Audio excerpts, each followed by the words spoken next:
Well, cancel culture strikes again. College football fan Carson King grabbed headlines after his plea for beer money went viral.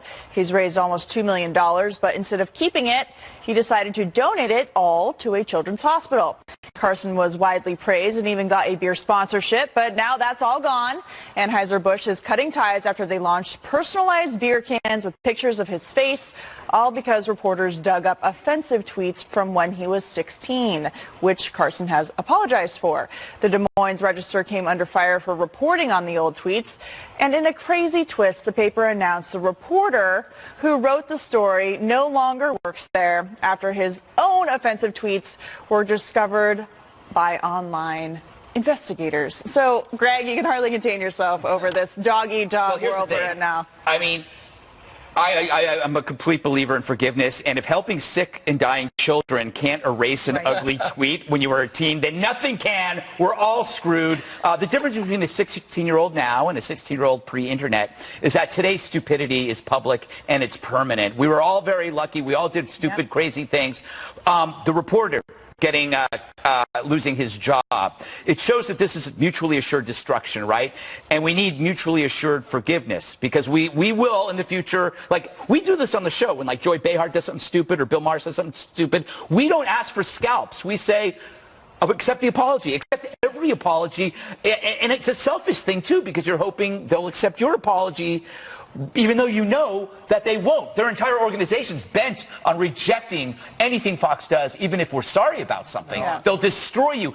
I will forgive everybody and anybody, but you won't get it back, but you still got to do it. But you do it selfishly. I do it genuinely. So true. Social media is like a tattoo. Yes. It's gonna be forever. I mean, to get it removed is extremely difficult. It has a downside on your life. Put a tattoo over it. and you've got to tell, as the father of 5, that's one of the prime lessons. You know, my oldest is 40, so he was the first of the social media generation, and they learned the hard way. That what you put on that thing, you send pictures of yourself here, there, and everywhere. Geraldo, you're to talk. It's good. I seem to remember a back towel. I wanted people to see what it's. Yeah, that's even worse. Not everybody wanted to see that. Control room, show the picture. No. This is Family Hour.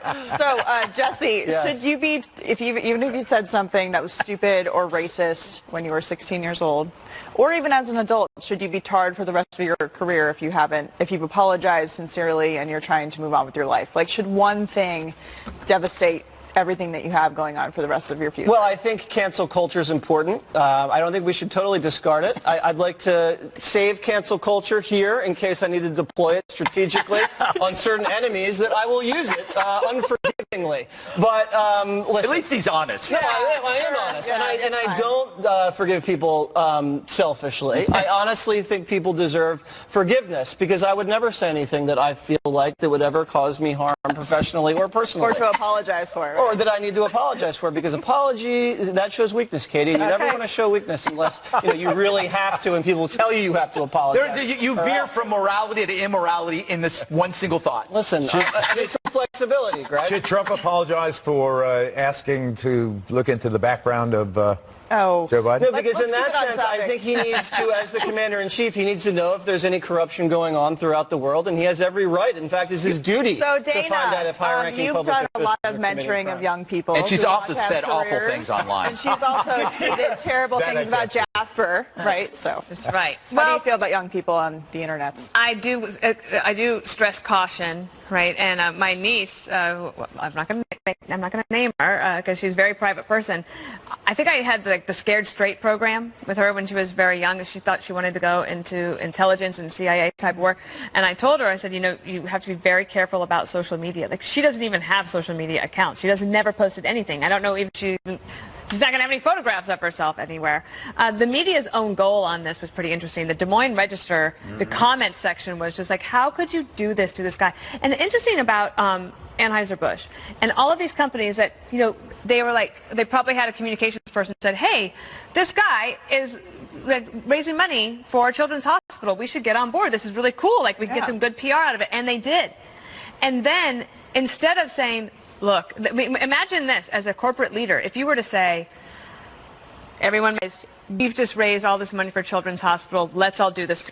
Let's do this together. That would be really great corporate leadership. Instead, they got so risk averse that they're just like, okay, wait, no, we're out. We're out. They are going to donate the money. They're going to donate the money. However, they've thrown this guy and then in contrast, the what governor. if those sick kids tweeted anything? But the governor, she actually had a lot of risk tolerance because they have the day of Carson was today. And instead of canceling it, she said, no, he did an amazing thing, and we're going to celebrate Before you portray him as an angel, I mean, the N-word is unforgivable. I'm not saying that. So should your life be destroyed? I mean, comparing humans to animals, you just, you know, I Obviously, think I don't condone that. Yeah, some no one events is are condoning it. permanently disqualified. But here's the thing. You really, to a 16-year-old kid, that kid's life is over. Maybe just kill him. It's not over. Let him do something else. Like what? help sick kids. You should do something else besides helping sick kids. Let him help sick kids. That's what he was doing. That's what he was doing. But he doesn't have to have his face on a beer can. You know, you know what's oddly the encouraging? business has the right to do Here's it. what's oddly encouraging. I'm going to bring this up because I know it's close to your heart. Justin Trudeau. Yeah. 3 times. I like him. Blackface, and that story went away. That story went away. He should definitely not be the leader of a Blackface is country. different than the N-word. Okay. Particularly if you're Othello or what was he, Arabian Nights. I mean, all right, it's not the best thing to do. Don't try it at home. Don't try. Or in try it Canada. anywhere. Or in Canada. Only try it at home. Apparently you can try it in Canada. I suggest you don't do that. But all right, the Fast at 7 is up next. Don't move. We'll be back.